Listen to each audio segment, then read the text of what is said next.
석유 비축 물량이 208일분이 있다 그 말이죠. 이거는 논리적으로 말하면 208일간은 수입이 전면 지금 제한돼도 일상적으로 사용하는데 문제가 없다 그 말이죠. 그렇습니다. 예.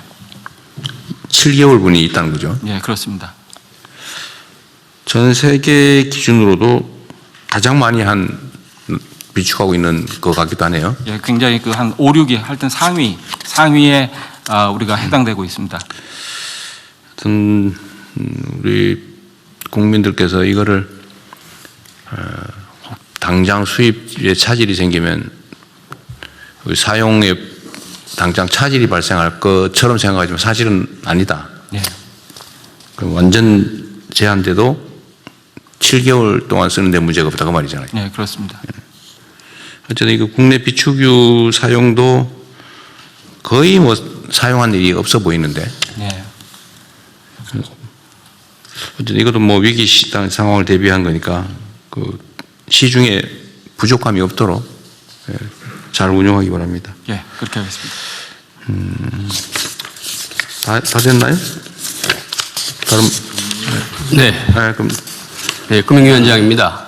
예, 금융시장 비상대응 상황 보고 드리겠습니다. 첫째, 국내 금융시장 동향입니다. 주식시장 살펴보면 국내 증시는 높은 변동성을 지금 나타내고 있습니다. 그 이유는 중동 상황 불확실성에 따른 위험 회피 심리, 특히 그간 높은 상승세에 따른 차익 실현 수요 등이 주요 요인입니다. 그 작은 글씨를 보시면 금년도에 2월까지 주요국 중에 우리나라 증시가 제일 많이 올랐습니다. 48.2% 올랐고요. 그러다 보니까 지금 사태 이후에 18.4%가 빠졌습니다. 근데 다른 나라들도 보면 대만 같은 경우 22.3% 올랐는데 7.3%가 빠졌고요. 일본 같은 경우는 16.9% 올랐는데 7.8%가 빠졌습니다. 미국 같은 경우는 0.5%밖에 안 올라서 0.9% 빠진 그런 모습이 되겠습니다. 수급을 살펴보면 외국인과 기관이 매도세를 주도하고 개인이 받아주는 모습입니다. 외국인은 3월 3일 큰 폭의 순 매도세를 보였지만 어제 3월 4일은 장 막판 저가 매수하면서 순 매수로 전환했고요. 아침에도 보니까 9시 45분 정도 보면 계속 외국인도 다시 계속해서 순 매수로 전환된 상황입니다. 시장 전문가들 의견을 들어보면 단기적인 변동성도 있고 그다음에 앞으로 이 상황 전개가 좀 불확실한 측면은 있지만 기업 실적, 정부 정책, 증시로의 자금 유입 등 기본 요건을 감안하면 증시의 추세적 하락 가능성은 낮다고 평가하고 있습니다. 밑에 박스를 보시면 어제 제가 증권사 리서치 센터장들이랑 의견 수렴을 했는데 결국 중동발 이 대외 충격 요인, 외부 요인에도 불구하고 그간 우리 증시 상승을 견인했던 밸류에이션, 기업 실적은 바뀐 게 하나도 없다. 밑에 구체적인 숫자를 보시면 영업이익 전망한 걸 보면 작년에 코스피 상장사가 우리나라 같은 경우 274조 원의 영업이익을 냈는데 금년의 예상이 550조 원입니다. 그리고 특히 반도체, 삼성전자나 SK하이닉스는 작년에 90조 원인데 금년에 311조 원이고 예상할 때마다 최근에 400조 원까지 나오고 예상할 때마다 기업 실적이 계속 높아지는 상황입니다. 그래서 이분들 말씀들은 맨 밑에 보시는 것처럼 과도한 불안보다는 우리 경제 금융시장에 대한 신뢰를 기반으로 좀 합리적인 판단할 수 있도록 정부가 확고한 시장 안정 의지를 가져달라. 그리고 구조적으로는 그 위에 중간에서 보시는 것처럼 지배구조 개선, 불공정 거래 근절, 생산적 금융 등 지금까지 해왔던 그런 정책들을 일관성 있게 계속해서 추진해달라 이런 주문들이었습니다. 네, 다음 페이지 채권시장 보겠습니다. 채권시장은 중동 상황에 따른 유가 급등으로 인플레이션 우려가 부각되면서 금리가 전반적으로 상승하고 있는데요. 아침에 오전에 보면 살짝 금리가 좀 빠지는 그런 모습입니다. 외환 같은 경우도 안전자산 선호에 따른 글로벌 강달러 흐름, 외국인의 증시 순매도 등으로 환율이 큰 폭 상승해서 어제 같은 경우는 1,476원이었지만 지금 오전에 보면 한 1,460원대로 다시 또 안정세 하락한 그런 모습입니다. 그간에 대응한 모습을 보이면 사태 발발 이후 바로 관계기관 합동 금융시장관 구성해서 24시간 모니터링 체계를 구축했고요. 제가 직접 금융시장 점검회의 3차례 주재해서 선제적인 시장 안정 메시지를 발표하고 100조 원 플러스 알파 규모의 시장 안정 프로그램 적극적으로 운영하겠다. 그리고 중동 상황 관련 피해 중소기업에 대한 20.3조 원의 정책금융 지원 프로그램도 마련해서 발표한 바 있습니다. 앞으로의 대응 방향입니다. 앞으로 이 불확실성이 계속 크기 때문에 최고 상태의 경각심을 가지고 중동 상황 관련 금융시장 안정과 실물 경제 영향 최소화에 만전을 기하겠습니다. 중동 상황이 장기화될 경우라든지 여러 가지 상황들을 봐가면서 지금 백지원 플러스 알파 시장 안정 프로그램도 더 규모가 확대할 필요가 있으면 확대하도록 하겠습니다. 그리고 시장 불안감에 편승한 가짜뉴스 유포 등 시장 교란 행위를 면밀히 감시하고 적발 시에는 무관용으로 엄단하도록 하겠습니다. 그리고 금융권의 중동 상황 피해 중소기업에 대한 자금 지원의 경우에는 그 은행권에서 담당자들이 적극적으로 할 수 있도록 면책까지 적용해서 적극적인 지원을 유도하도록 하겠습니다. 이상 보고 마치겠습니다. 네, 뭐 준비들 잘하고 계신 것 같아서 다행입니다. 전체적으로 보면 이게 시장이라고 하는 게 그 심리에 많이 좌우되는데 어쩌면 이번이 좋은 기회일 수도 있죠. 그 우리 옛말에 그런 말 있잖아요. 자빠진 김에 쉬어간다고. 주식시장도 어쩌면 너무 계속 상승만 해왔기 때문에 사실은 조정을 하면서 가야 단단한데 너무 조정 없이 일방적으로 상승만 2배가 넘게 하는 바람에 사실 매우 불안정한 측면이 좀 있었죠. 근데 이번 기회에 어쩌면 좀 단단하게 다져지는 측면도 있어 보이고 좀 조정이 필요한 조정을 겪어서 오히려 기회 요인이 될 수도 있겠다 이런 생각도 듭니다. 넘어진 김에 쉬어간다는 얘기처럼 사실 이제 국제 유가 문제 또는 원유 조달 문제는 앞으로도 계속 반복될 수 있는 일이고 과거에도 반복됐던 일이죠. 그래서 이번 기회에 재생에너지로 전환을 좀 신속하게 대대적으로 좀 하는 게 어떨까 싶어요. 좋은 기회 아닐까 싶습니다. 좀 에너지부에서도 뭐 열심히 하고는 있을 텐데 우리나라도 이제 화석연료 의존도를 최소한으로 좀 내리고 재생에너지 비중을 계속 높여야 되잖아요. 근데 이 실제로는 좀 쉽지가 않은 상태죠. 특히 송전망 부족 때문에 저 서남 해안 쪽의 재생에너지는 생산 여력이 있는데도 지금 제대로 쓰지 못하는 상황 아닙니까? 그리고 앞으로도 좀 송전망을 계속 확충해야 될 상황인데 송전망 확충도 그 하루 이틀이 되는 건 아니고 좀 신속하게 해야 되는데 더 근본적인 과제는 소위 지산지소 원칙에 따라서 에너지가 생산되는 지역에서 소비될 수 있게 하는 게 제일 중요하지 않습니까? 그리고 우리 대한민국의 가장 구조적인 문제, 근본적인 문제는 수도권 집중인데 어쨌든 산업 배치도 에너지가 많은 지역으로 좀 대대적으로 신속하게 옮겨갈 필요가 있어요. 그죠? 네, 그렇습니다. 그 산업부도 계속 애를 쓰고는 있는데 뭐 재경구도 마찬가지고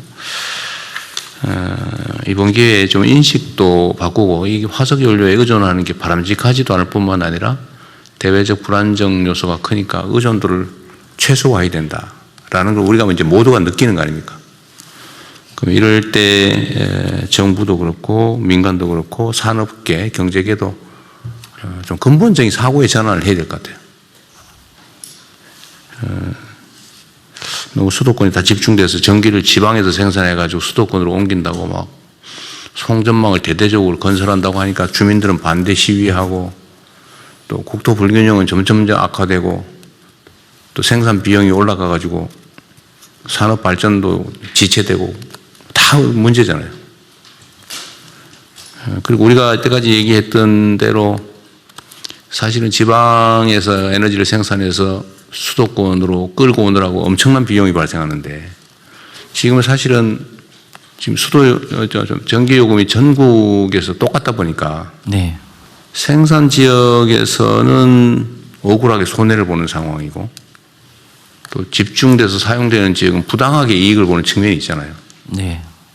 그러니까 이 지금 이 계획 중에 전기요금 차등제 또 지금 말을 하고는 있는데 이것도 이제 현실적인 고민을 실제로 해야 될 것 같아요. 네.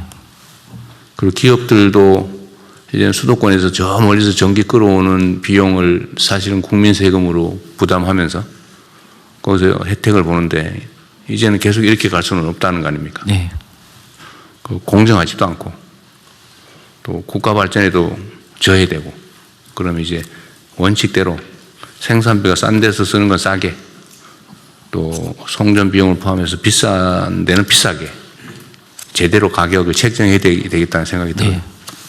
그래서 전 부처들이 산업경제 관련 부처들은 이번 기회에 사실은 위기를 기회로 활용하는 게 언제나 중요한데 위기를 위기로 방치하고 끌려다니면은 그야말로 우리도 낙후할 수밖에 없고 오히려 이 위기는 모든 사람이 겪는 모든 나라가 겪는 상황이기 때문에 이 위기를 이제 기회로 누가 더 빨리 전환하느냐에 따라서 경쟁의 판도가 바뀌잖아요.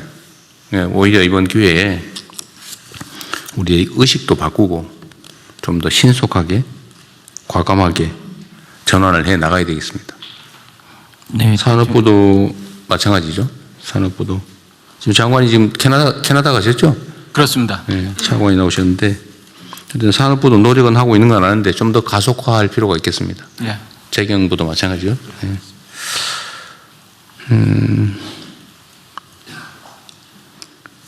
그리고 금융 부분은 이게 이 경제 분야 중에 제일 심리에 크게 영향을 받는 게 금융 분야죠. 네, 맞습니다. 소위 주식시장은 공포와 욕망을 누가 잘 이겨내느냐로 결판난다 그러잖아요. 맞습니다.